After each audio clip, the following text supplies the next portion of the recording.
Hello everybody, welcome back to the Learning Investor. So, have you ever thought that maybe you're getting poor making the same money?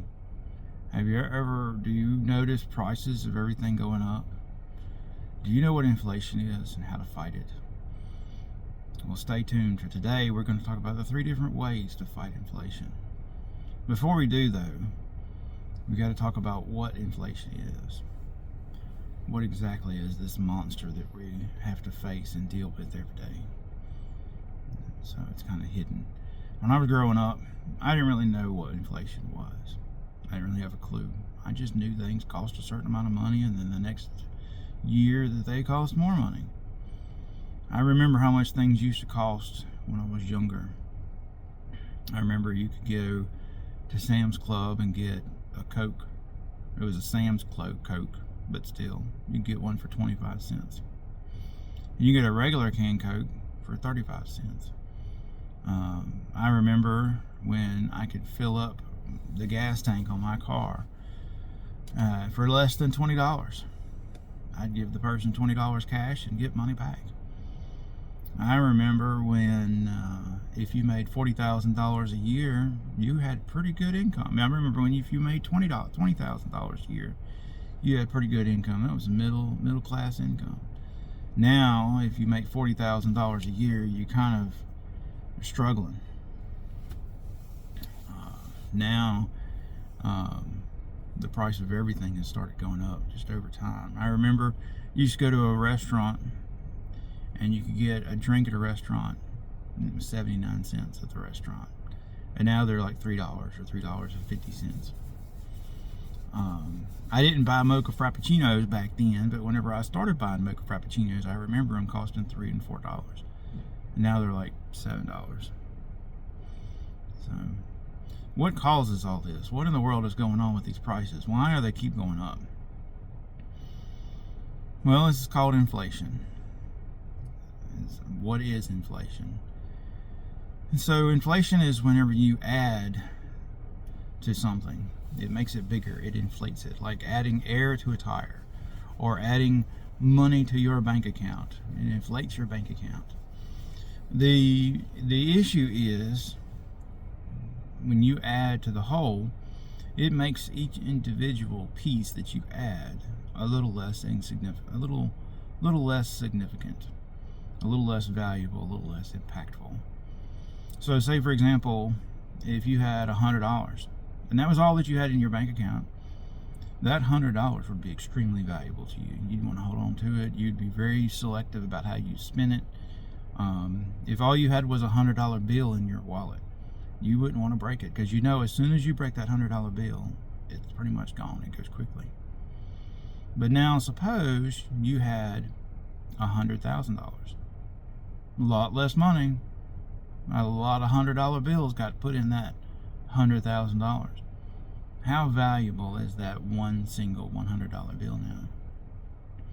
I mean, it's saying it's $100 is $100, but the value to you, since you have a whole bunch, or the value to the average person, since they have a whole bunch, it's still worth $100, but it's not as valuable to them because they can spend it and just go get another $100 because they got plenty.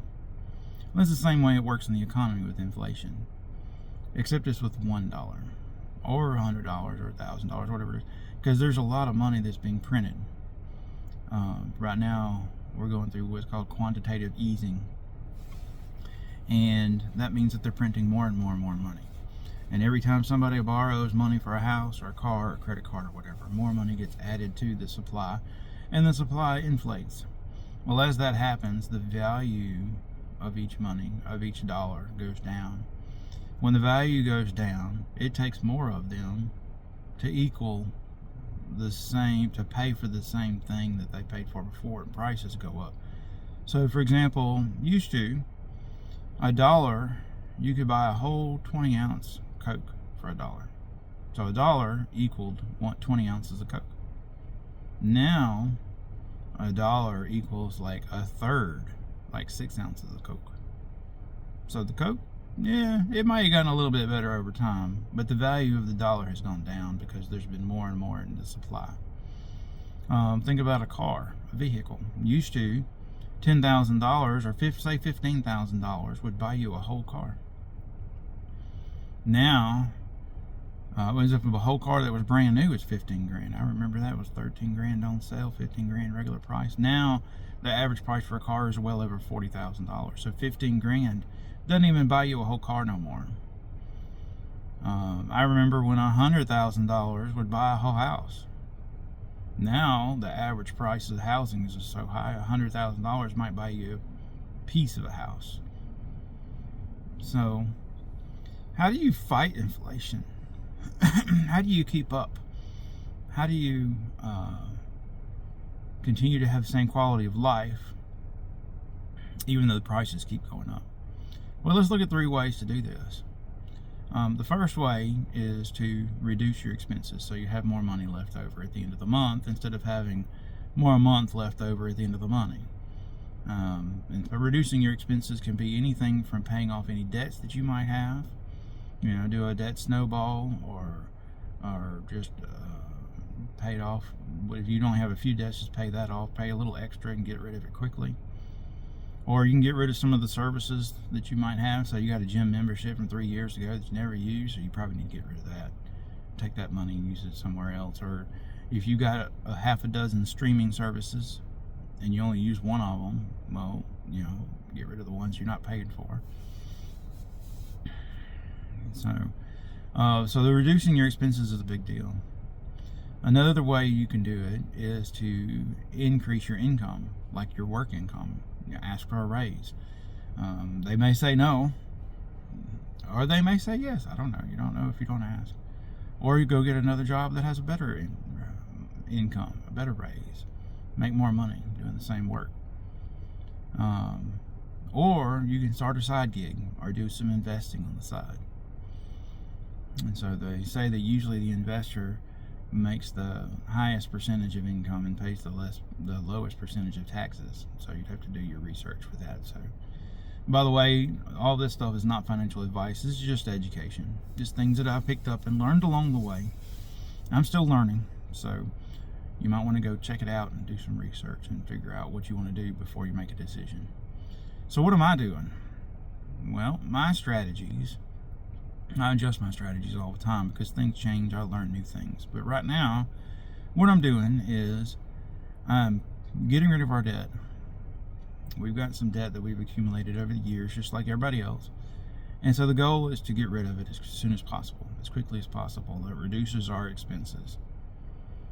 I've got a job, and so I could probably ask for a raise in income at job.